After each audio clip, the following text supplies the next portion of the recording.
যে জুলাইটা যদি 20 দিন না হয়ে এটা আমাদের অন্তত 6 মাস 8 মাস হতো, তাহলে আমাদের আরও অনেক রক্ত ঝরতো,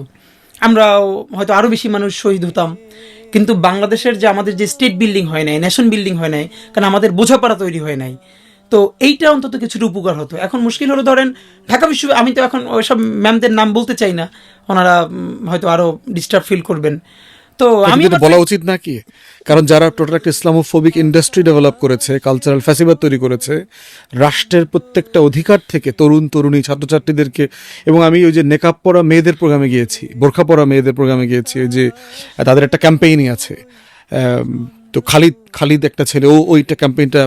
রান করে আর কি। তো সেখানেও একের পর এক মেয়েরা এসে বলছিল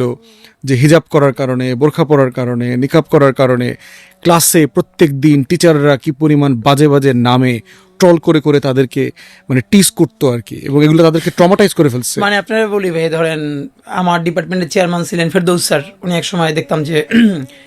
বিভিন্ন টকশোতে যেতেন, এখন আর রিটায়ারমেন্টে গেছে, এই মুহূর্তে মনে পড়লো, মানে একজন সিনিয়র প্রফেসর 50 মিনিটের একটা ক্লাস, তো এই ক্লাসের মধ্যেও স্যার 30 মিনিট আলাপ করতেছেন যে এখনও এই সময় এসে হিজাব পরার অপরিহার্যতা কি। মানে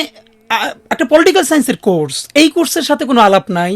এর সাথে কোনো আলাপের সম্পর্ক নাই, কিন্তু টেনে এনে কেন এটা পড়েছে, ওর তো অনেক গরম, তাহলে এটা কি আসলে ইসলামে আছে কিনা, মানে এই যে আলাপগুলি। এবং আমি আপনাকে এখনো নাম বলতে পারি, ধরেন আমার ভাগ্নি ঢাকা বিশ্ববিদ্যালয়ে সোশিওলজিতে পড়ে, তো ওদের তো কিছু ক্লাস অনলাইনই হয়, তো গতকাল ওদের একটা ক্লাস হচ্ছিল, তো আমাকে শোনাচ্ছিল ওদের এক প্রফেসর, এখন পর্যন্ত সে প্রতিদিন ক্লাসের মধ্যে মিনিমাম 5-10 মিনিট এভাবে যে তার ফ্রিজে মদ থাকে, তিনি মদ খান, এর মানে কে ড্রিঙ্কস করবে না করবে এগুলো তো খুব ক্যাজুয়াল আলাপ, কিন্তু তিনি খুব ক্লাসে এটাকে এস্টাবলিশ করবার জন্য যে আমরা ড্রিঙ্কস খেতে পারতে হবে, নিতে পারতে হবে, মানে এই আলাপগুলোরে এখন আপনি ধরেন।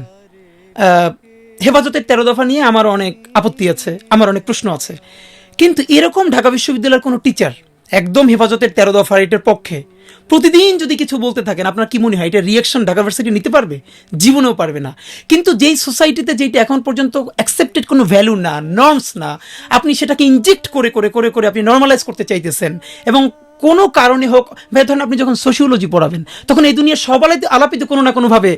সোশিওলজির আলাপ। ভাই আমিও তো পলিটিক্যাল সায়েন্সের ছাত্র, আমি একটা প্রাইভেট ইউনিভার্সিটিতে পড়াই, তো আমি তো বুঝি যে আমি যখন রাষ্ট্রবিজ্ঞান পড়াই, রাষ্ট্র পড়াই, তখন এই দুনিয়ার সব কিছুর তো চাইলের মধ্যে আলাপ করা যায়, কিন্তু কোনটা আরোপিত, কোনটা স্পন্টেনিয়াস, এটা কিন্তু বোঝা যায়। এখন ওই দিন শেষে ওই একই আলাপ,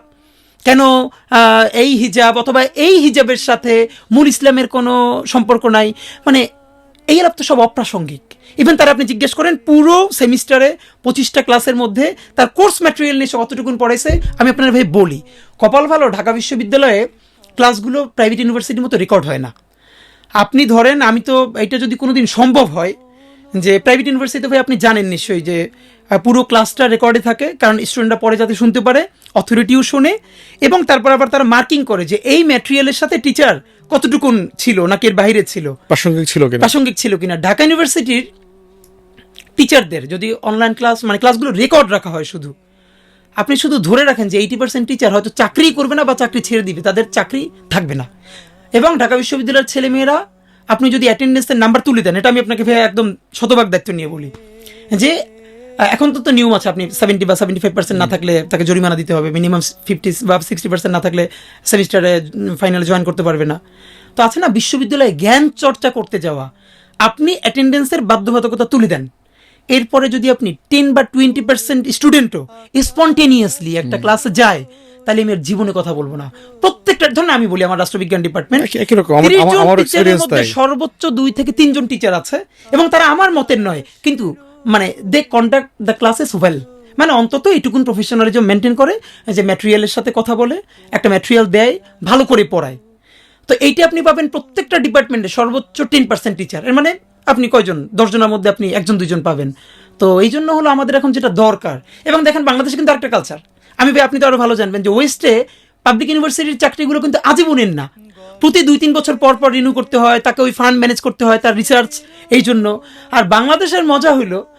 জীবনে একবার পাবলিক ইউনিভার্সিটির টিচার হয়েছে মানে এরপর জীবনে আর এর কোনো মৃত্যু ছাড়া আর কোনো শেষ নাই, সুতরাং সে যা ইচ্ছা তাই বলবে ক্লাসে, এবং এর কোনো জবাবদিহিতাও নাই।